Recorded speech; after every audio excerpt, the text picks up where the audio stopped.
Hello and welcome back to Heart and Soul's Yoga Life channel. I'm Henrike, and today I want to explore with you 10 signs of emotional maturity and what you can do to increase your own emotional maturity if you notice that you're not quite there yet.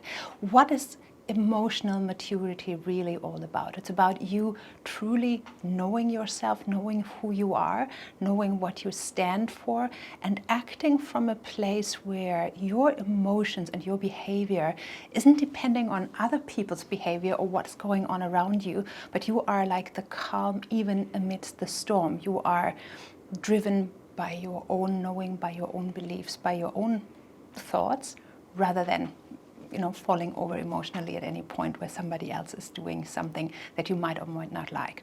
So let's look at signs of emotional maturity. Number one is that it's not all about you.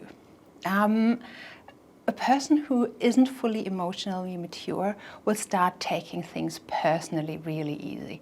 They will think that it's all about them, that when somebody says something, that it's mean and meant to attack them, that if somebody is cracking a joke, that it's an attack personally and they don't take you seriously, etc. And you're constantly thinking about what other people might think or say and bringing it back to yourself. Emotionally mature people know to breathe, to listen, to observe, and then to act maturely in response. They are not reacting to what other people are doing or saying. They are responding because they know really where they stand and what they're all about. And they know that it doesn't, in the end of the day, really matter what other people are thinking or saying. A childish person will be upset, will throw a tantrum, will go like, oh, they've done this, they've done that. They will go tell, they will complain, or they will bitch back or start fighting, around the corner and in the hidden gossip about other people. Whereas a mature person will just observe, will see what other people say, will even measure, is this right, is this wrong, do they have a point, etc. And they will be fairly emotionally detached from what is going on around them. So they will handle the situation appropriately. See who you are and how you are ranking on that scale. Number two, emotionally mature people are able to have and to show empathy. So they can really feel into what is going on for another person. They can put themselves in the shoes of others. And especially if somebody else is going through stuff, again, they know that their behavior isn't about them, but it's about that person. And because they are empathetic, they will try to support, they will try to really care, to really be there for the other person. Now, one important distinction here is sometimes rescuing them, being the martyr and doing everyone for people who are having a hard time can be seen as a mature response, but it's not really actually. If you are in a stage where you are trying to rescue people, it's basically you're putting yourself in a position where you think you are not strong enough, and therefore you are also expecting other people not to be strong enough to care for themselves. So this is basically like two children trying to do the right thing. And in that sense, when you are rescuing, you're enabling the other person rather than truly supporting them. There's this saying that goes, give a man a fish and he will eat for a day, but teach a man how to go fishing and he will eat for a lifetime. So a truly emotionally mature person will look at empowering other people. So rather than carrying them and their pain, they will be with them and they will be willing to be present and to hold space for them, but then empower them to solve their own problems so that whatever solution is being found isn't a band-aid, but is truly new knowledge that empowers the other person to move forward. The number three here is they are able to delay gratification. Emotionally mature people can wait for the reward. We all know people, and especially little kids, when there is a box of chocolates out, they're immediately running, grabbing some, and then ideally, if they have a second hand, grab some more and take it with them and have it quickly because they don't like waiting around. An emotionally mature person knows that often waiting things out, showing some patience, and being able to be in it for the long haul will bring the much bigger rewards. So being able to really wait and even do the hard stuff initially to initiate something positive that will bring rewards later, that's emotionally mature behavior. If you find yourself that you can't wait, that you have to have immediate gratification, that's something to watch out for, where you know you still have to work on your emotional maturity. Number 4 is you take responsibility. If you are emotionally mature, you are perfectly fine to apologize, to say I'm sorry, to see that you maybe did something wrong, and you're really looking at yourself critically. Not overcritical, you're not always taking blame for everything, but you will really go, well, is there a point if somebody is giving criticism? Is there a point to that? If somebody is giving feedback, you are willing and able to listen and really tuning in to hear if there's somewhere you can improve. An emotionally immature person will be immediately defensive against feedback and will probably shoot back, fight back. Or if there's anything that has even half a little bit of validity, they will counter-accuse, they will point fingers, they will try to find fault in somebody else just to deflect from the fact that something might not be perfect about them themselves. If you are able to take responsibility, you can be honest with yourself first and foremost, and also honest with other people about who you are. Little children, again, someone who is not yet emotionally mature, little kids will often point fingers, will run away, will hide, will pretend, will lie, will do all sorts of things to not take the blame. Emotionally mature people are really looking if there has been a mistake, and if it has been their own, for the greater good and for whatever cause they are working on, to make sure that that mistake doesn't reoccur. Because again, like we said, they know it's not about them. In this case, it's about the project, it's about other people, it's about what happened, and to make sure that that doesn't reoccur. Number 5, an emotionally mature person has what we call behavioral flexibility. They are able to adjust their behavior, the way they speak, the way they show up, etc., appropriately to the situation they find themselves in, and are therefore able to take a leadership position rather than having to act by default and following everything and everyone else and following everybody else's emotion. They are really able to show up as the situation requires, because what they do have being mature is they see the outcome they want to create. They see where they want to lead the situation. And then from that, they can reverse engineer, how do I need to show up right now? Like, who are the different players in the situation? What is really going on? And how do I have to show up so that we are getting to the most desired outcome? Behavior flexibility. Number 6 is they are open-minded. They are actually curious people. Emotionally mature people are perfectly comfortable sitting in the space of not knowing everything. They probably have experienced more than others. And the more you know, you notice everything that you don't know. And you know that that's fine, because in the end of the day, that doesn't mean anything about you. It's fine to learn, it's fine to grow, it's fine to ask questions, and it's fine to ask for help, because they don't bring it back kind of out of worry of not being good enough to have to hide that they don't know stuff. They can just be curious and playful, and they can laugh about themselves. That's a really big sign of people who are emotionally immature. They are all stuck up. And the minute something has a giggle at them or cracks a joke at them, they become defensive and get angry that somebody doesn't take them serious. The most emotionally mature people I've met in my life, the biggest teachers, the most amazing leaders, are often people who are really humble and who are really, really funny, because they don't take themselves so bloody serious. So if you see someone who takes themselves very, very serious and everything is tough, not very emotionally mature, unfortunately. Number 7 is that emotionally mature people are able to be truly vulnerable, and they're willing to go first in that regard. We've discussed vulnerability before, and you know one of my favorite authors in that regard is Brené Brown. She is a researcher that talks about vulnerability, and it's that ability to know that there is strength in being real, that there is strength in being truthful and honest when you can't do something, or when you're struggling emotionally, or when things don't come easy to you. A lot of people, and particularly people who are not very emotionally mature, will perceive that as weakness and will start picking on people who they perceive to be weak.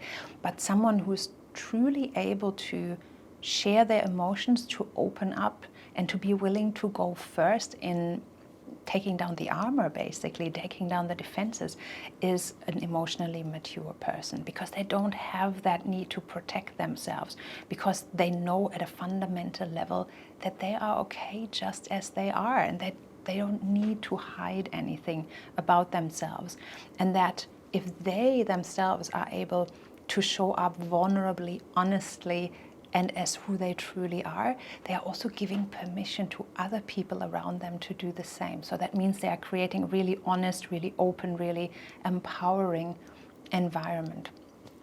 And it takes a lot of courage to do that. Number 8 is an emotionally mature person is able to share their needs. So somebody who is emotionally immature needs to protect an image, needs to protect an idea of what other people think about them. So they're constantly worried about what other people might be saying, depending on how they show up. So for them, it's really hard to share that they need a rest, that they need a break, that they need help with something. They will rather pretend ongoingly that they have it all under control and that they know everything. And sometimes you can see that big projects crash and big things go wrong. Even like financial institutions, banks have big busts, because there are people in the lead who cannot admit that they need help and that they don't know something. An emotionally mature person, again, doesn't make it mean anything about themselves. They don't think they have to be perfect. They don't think they have to have all the answers. So they are able to show up truly as team players, bring other people on board, ask questions, and ask for help. And even like for the good of a project, if you're a project manager or if you're on a team, being willing to say, hey, I need help, or I need a break, I'm too exhausted right now. Some people might see that as weak, but in truth, if you're making sure that you are living and working in a sustainable fashion, you're actually serving the project, because in the long run, what you're doing is sustainable and you'll be able to show up again and again and again. So make sure that you work on being able to express your needs instead of pretending that you know it all and that you have it all together. Number 9 is emotionally mature people are able to set boundaries. And I know I've talked about boundaries so many times, and it is, in the end of the day, one of the most important things in our life. If I know myself and if I'm pretty clear on what my values are, what's okay for me, what's not okay for me, then I'm able to draw a line and say a clear no when something isn't okay for me. The flip side of that is, by the way, observe people not only how good they are when it comes to setting their own boundaries, but also observe how they handle and respect other people's boundaries. Because it might look on the surface that somebody is mature because they have their own boundaries, but if they constantly nag other people into submission, if they constantly kind of try to manipulate to get other people to do more, if they threaten them or whatever else, trying to push other people's boundaries and are disrespectful in that regard. The whole Me Too movement is one awful story of people overstepping boundaries and not respecting, in this case, mostly women's boundaries. That shows a large, massive emotional immaturity. So having your own boundaries, keeping them, and in return being willing to acknowledge other people's boundaries and honoring them, actually encouraging boundaries. And number 10 is emotionally mature people accept the reality as it is. They are fine to live in the present, whether everything is perfect or not, and just be where they are right now, without constantly worrying about the future, without constantly nagging about the past or complaining about what could have been and what should have been. They are where they are. The important thing here is, doesn't mean that you're only focused on the present. It means that you are reasonably looking back to the past and looking at what you could have done better, how you could improve next time, what you can learn from the past, also from positive past experiences. So you're doing it for the purpose of taking the best lessons, bring them forward into now. And similarly, you are looking in the future because you are making plans, you are putting together projects and ideas, you have a vision for your life, but you don't live there, and you definitely don't live in anxiety and in stress and in worrying about what might or might be.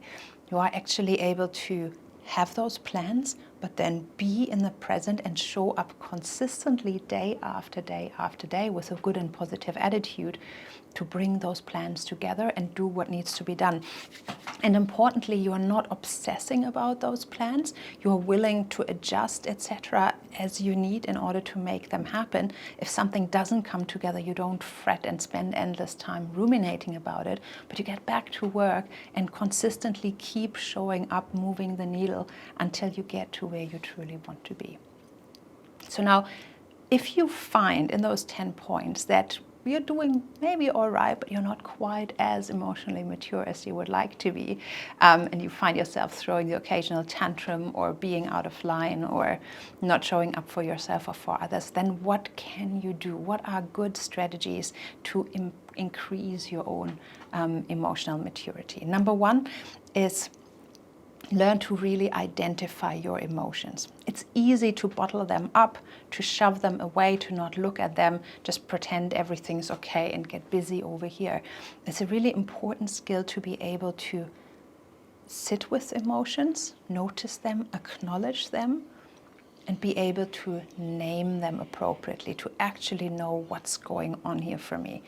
If you're just noticing yourself being irritated, take a moment, sit down, breathe, actually sit with the feeling, notice where it is in your body, and then identify, what is this really about? Oh, I'm angry, okay.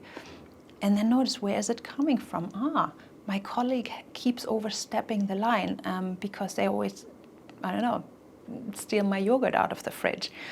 Okay, that's frustrating, and I haven't done anything about it. Maybe there has been a boundary violation, but I haven't really drawn the line and I haven't made it really clear that that's not okay. So therefore I'm getting angry. That means because I have identified what's going on, I can go back and now put a boundary with that colleague. So really looking at those feelings, naming them, and then digging that a little bit deeper to see where it's coming from, to be able to actually be proactive and do something about it, rather than try to pretend it's not there and bottling up anger or frustration. Another really important tool is being able to journal about those things. And again, this is all about emotional awareness. And if you keep a diary, even just a couple of lines a day, most of my clients have the homework to do that. Just note down what happens throughout the day, what the feelings are that arise, positive and negative, and how you act or react based on those feelings.